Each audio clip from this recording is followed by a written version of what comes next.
Complexos, irônicos e reflexivos, Jorge Abrantes nos fala sobre contos instantâneos.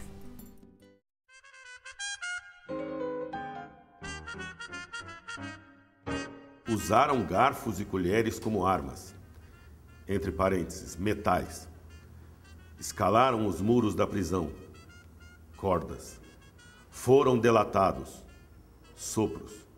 Recapturados, entraram no pau, madeiras. Então, o conto instantâneo é, na verdade, uma tentativa de contar uma história, utilizar a menor quantidade de recursos para conseguir a maior quantidade de expressão.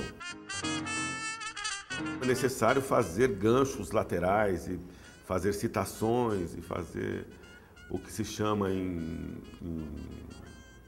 literatura de intertextualidade, uma rede de conexões. Esse conto, por exemplo, que eu acabei de ler, o nome dele é Fuga para Quatro Naipes. Por isso que ele faz parte de um conjunto de contos que chama-se Por Música. Porque ele faz já diretamente uma conexão com o mundo da música. E aí eu dedico ao Johann Sebastian Bach, porque esse tipo de composição, a fuga, foi levada ao estado de arte pelo Bach. Então o conto não é sobre a fuga do Bach, é sobre a fuga de alguém que está fugindo de uma cadeia. Essa é a conexão. É isso que lembra a cultura e a barbárie. Por isso que ele diz, usaram garfos e colheres como armas. E eu digo, metais, que é o naipe. Escalaram os muros da prisão, cordas. Foram delatados, sopros.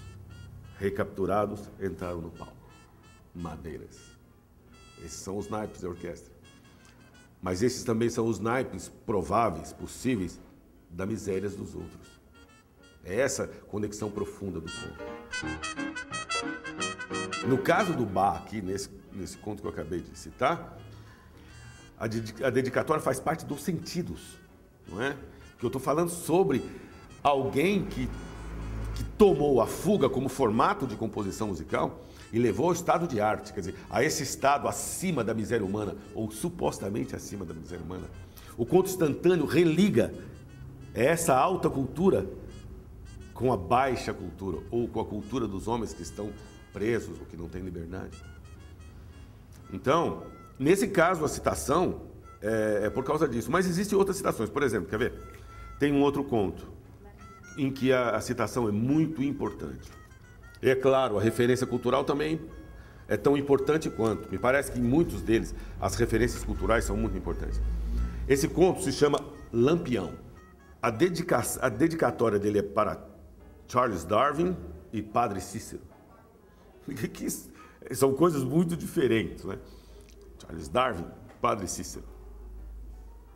E o conto tem apenas uma fala, que é a seguinte: quem foi o maldito do cabra que falou que nós viemos dos macacos? Bom, quem supostamente teria dito que nós viemos dos macacos foi o Darwin, não é verdade?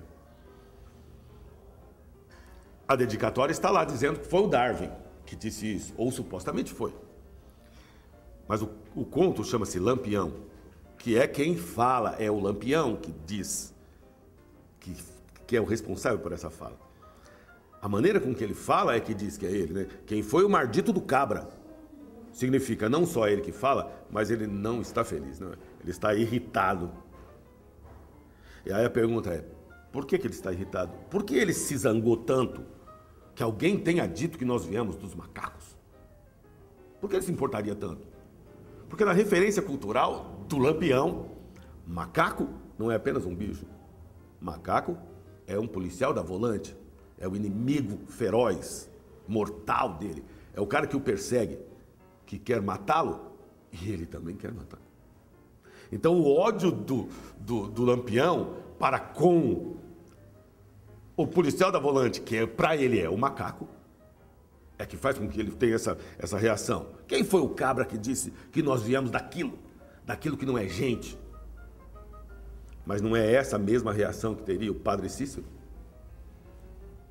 para quem nós viemos de Deus e não dos macacos.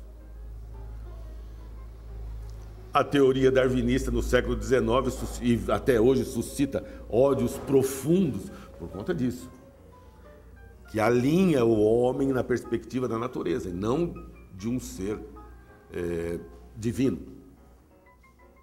Então, o padre Cícero tem também motivos para ficar irritado, tanto quanto, ou talvez ainda mais que Lampião. Mas o Darwin também tem. O Darwin também tem todos os motivos, porque o Darwin também não disse que nós viemos dos macacos. O Darwin só disse que nós, os macacos, temos ancestrais comuns. Somos primos dos macacos. Só isso. Logo, tanto o Lampião, quanto o Darwin, quanto o padre Cícero, têm todos os motivos para ficarem muito irritados. Essas são as conexões que o conto tenta fazer, né? Não sei o quanto cada uma das pessoas que lerem vão concordar comigo ou vão seguir o mesmo caminho que eu. Não é necessário. Nunca foi necessário, né? Daqui 10 anos ou daqui 50 anos, talvez isso tenha outro significado, não sei. O conto chama-se Brutus e é dedicado para William Shakespeare, porque essa fala é uma resposta à fala do Júlio César do Shakespeare, e só tem uma fala: até eu. Bom, isso me parece que condensa uma tentativa dos contos instantâneos, quase todos, né, ou da ideia mesmo dos contos instantâneos, de olhar as coisas de uma maneira invertida. O lado do Shakespeare, quando o Júlio César diz, até tu, Brutus, meu filho, quando recebe a facada final, ou punhalada final, naquele assassínio coletivo que fizeram no Senado Romano, e ele está dizendo, em última instância, até quem mais amo me traiu. Mas ele ainda está dizendo, todos, exceto eu. Ninguém se salvou. Todos foram cooptados, exceto eu. Eu não.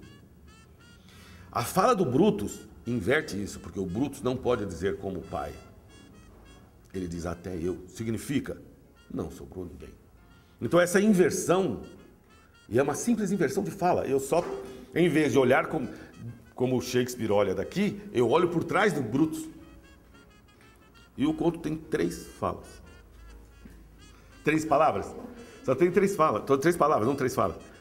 3 palavras, Brutus e até eu. O conto é, na verdade, menor que a dedicatória. Para William Shakespeare, é maior que Brutus até eu. Não é? Então essa é a tentativa. E essa inversão de perspectiva, eu homenageei. Num dos contos, eu fiz uma homenagem à inversão de perspectivas. Num conto chamado O Florentino. O conto é dedicado para Jorge Luiz Borges, porque acredito que ele tenha, durante a vida dele, também invertido essas histórias. Inverter a maneira de ver, inverter a física como se fosse ficção e inverter a ficção como se fosse física. Mas ainda tinha um sentido invertido ainda mais. Ele era cego. Então a inversão de perspectiva do Jorge Luiz Borges é completa, porque ele era cego. Por isso eu dedico para o Borges esse conto. E o conto diz, ao contrário, em vez de inventar é inverter, inventar é inverter, ao contrário. E está tudo escrito ao contrário no conto, como todo mundo pode ver. E o Florentino é a homenagem ao grande Florentino, que era o Leonardo da Vinci, que escrevia ao contrário. O conto pode ser lido no espelho, como os textos do Da Vinci poderiam ser lidos no espelho. Então essa é a homenagem a esse outro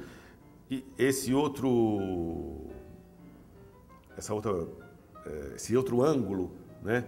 Esse outro viés que os contos instantâneos procuram encontrar. A visão do outro, ou a visão do outro lado. Eu chamo de contos gêmeos, chamo Os Inermes. O primeiro chama-se As Escadarias de Odessa e é dedicado para o Sergei Eisenstein. E é claro que é uma citação evidente do filme dele, do Encoraçado Potemkin, que tem aquela cena ontológica das escadarias, né, da fuzilaria nas escadarias.